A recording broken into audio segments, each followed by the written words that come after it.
Malthus ने अपनी जो पॉपुलेशन थियरी समझाई, जिसको हम माल्थस थियरी ऑफ डेमोग्राफी भी बोलते हैं, उन्होंने यहाँ पे हमें इनकम ग्रोथ रेट और पॉपुलेशन ग्रोथ रेट दोनों को लिंक करके ये थियरी समझाने की कोशिश की। और अगर हम इन पर्टिकुलर बात करें तो माल्थस ने अपनी इनकम के लिए क्या लिया, इन्होंने फूड सप्लाईज को लिया, क्योंकि जब माल्थस की थियरी की बात की जाती है तो उस समय जो इकोनॉमी वो इनटू कंसिडरेशन लेते हैं, that is the agrarian economy. तो एग्रीकल्चर इकोनॉमी में इन्होंने क्या बोला, इन्होंने बोला कि हमारी जो इनकम है that is the food supply. इन्होंने फूड सप्लाई से इनकम को रिलेट किया। और सेकेंडली इन्होंने बोला कि यहाँ पे अगर मैं फूड सप्लाई को इनकम से रिलेट कर रहा हूं तो जब मेरी इनकम क्या होगी, बहुत मिनिमम इनकम होगी, जिसको इन्होंने क्या बोला, जिसको इन्होंने बोला सब्सिस्टेंस लेवल ऑफ इनकम। तो माल्थस ने बोला सब्सिस्टेंस लेवल ऑफ इनकम वो लेवल ऑफ इनकम है जो बहुत बियर मिनिमम लेवल है, जिससे अभी मैं सिर्फ अपने खाने तक की जरूरत को ही पूरा कर सकता हूं, मेरे पास कुछ भी सेव नहीं हो रहा। तो यहाँ पे उन्होंने बोला कि यहाँ पे जब भी आपकी इनकम बढ़ेगी सब्सिस्टेंस लेवल ऑफ इनकम से, मतलब आपकी इनकम क्या है, it is greater than your subsistence level of income, उस समय क्या होगा, उस समय आपके पास कुछ पैसा सेविंग के लिए बच रहा है, कुछ पैसा आपके पास एक्स्ट्रा सरप्लस में है, तो आप क्या करेंगे, आप अपनी फैमिली प्लानिंग की तरफ जाएंगे। आप सोच सकते हैं अब कि मैं अपनी फैमिली में, अगर मेरी फैमिली में कोई ऐड होता भी है, कोई बच्चा ऐड होता है, तो मैं उसका बर्डन उठा सकता हूं। तो यहाँ पे माल्थस ने क्या बोला कि अगर इस तरीके से सिचुएशन होगी तो यहाँ पे बर्थ रेट क्या होगा, इंक्रीज करेगा और साइमल्टेनियसली डेथ रेट फॉल करेगा। डेथ रेट फॉल क्यों करेगा, क्योंकि अब यहाँ पे आपके पास पैसा एक्स्ट्रा है, तो मतलब हम लोग क्या बोलेंगे कि standard of living of people जो है इस समय वो इंक्रीज होगा, डेथ रेट फॉल करेगा, because standard of living of people will fall. तो यहाँ पे जैसे ही उन्होंने बोला कि बर्थ रेट इंक्रीज करेगा, डेथ रेट फॉल करेगा, ऑटोमेटिकली इसका मतलब difference between the birth rate and the death rate will decline. तो यहाँ पे क्या होगा, यहाँ पे इस सिचुएशन में पॉपुलेशन ग्रोथ होगा। ठीक है, यहाँ पे क्या होगा, पॉपुलेशन ग्रोथ होगा।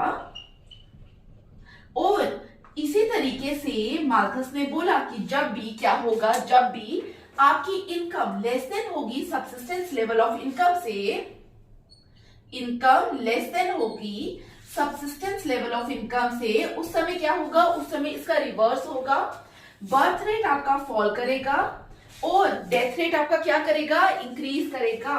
तो birth rate will fall and death rate will increase. Birth rate fall क्यों करेगा, क्योंकि अब आपके पास पैसा ही नहीं है, अब आपके पास बियर मिनिमम नीड्स के लिए पैसा नहीं है, तो एक्स्ट्रा तो आप नहीं सोचेंगे। तो इसीलिए यहाँ पे उन्होंने बोला कि बर्थ रेट फॉल करता है और डेथ रेट जो है वो क्या करेगा, इंक्रीज करेगा अकॉर्डिंग टू माल्थस।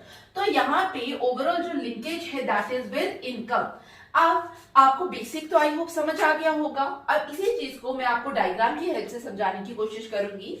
डायग्राम को थोड़ा ध्यान से समझना। यहाँ पे लेट्स से वाई नॉट क्या है आपका, Y naught is your subsistence level of income. जब सब्सिस्टेंस लेवल ऑफ इनकम होता है तो क्या होगा, high birth rate, high death rate. ठीक है, तब यहाँ पे क्योंकि मैंने आपको डेमोग्राफिक ट्रांजिशन थियरी भी पढ़ाई थी, मैंने उस समय आपको क्या बोला था कि उस समय एपिडेमिक हो सकता है, वॉर हो सकता है, इनिशियल स्टेज में, एग्रेरियन स्टेज में लोगों के पास पैसा नहीं है, लोगों का स्टैंडर्ड ऑफ लिविंग उतना ज्यादा अच्छा नहीं है।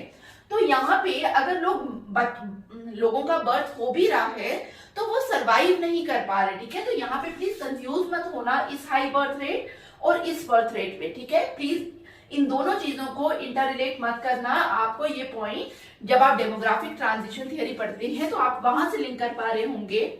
जब मैंने आपको बोला था कि अडल्टहुड तक लोग सरवाइव भी नहीं कर रहे थे, तो इसीलिए लोग क्या करते थे, लोग चांस लेते रहते थे और बच्चों का। ठीक है, तो यहाँ पे जब हम वाई नॉट पे है तो यहाँ पे क्या होता है, इस टाइम हाई बर्थ रेट और हाई डेथ रेट होने की वजह से क्या होगा, स्टेबल पॉपुलेशन होगी। आप यहाँ पे देखेंगे ये स्ट्रेट लाइन है। ठीक है, तो स्टेबल पॉपुलेशन, जैसे ही आपकी जो इनकम है पर कैपिटा इनकम ठीक है। इनकम पर कैपिटा जो हमने एक्स एक्सिस पे लिखा है, जैसे ही आपकी इनकम y0 से y1 पे होगी, मतलब आपकी इनकम जो पर कैपिटा इनकम है वो इंक्रीज हुई, ठीक है। और पर कैपिटा इनकम y0 से इंक्रीज होने का मतलब अब आपकी इनकम जो है that is greater than your subsistence level of income. तो इस समय क्या होगा, पॉपुलेशन ग्रोथ होगा, ठीक है। तो यहाँ पे क्या होगा, पॉपुलेशन ग्रोथ। तो आप देखिए आपकी ब्लू लाइन जो पॉपुलेशन ग्रोथ रेट शो कर रही है वो इस डायरेक्शन पे जा रही है, ठीक है। और फिर बॉडी की एक लिमिट है, बायोलॉजिकल मैक्सिमम जिसको हम कहते हैं, अगर आप बुक में पढ़ेंगे तो उन्होंने भी एक टर्म यूज की हुई है बायोलॉजिकल मैक्सिमम। लेट्स से जो मैक्सिमम लिमिट है बर्थ रेट की वो यहाँ पे आती है हमारे पास। This is the maximum limit जहां पे आपकी पॉपुलेशन जितनी मैक्सिमम ग्रो कर सकती है उतनी करेगी। तो यहाँ पे it corresponds to your y2 income. और आपकी पॉपुलेशन मैक्सिमम कब तक रहेगी, अगर आप यहाँ पे देखिए किसी लेवल पे रह रही है अप टू दिस पॉइंट।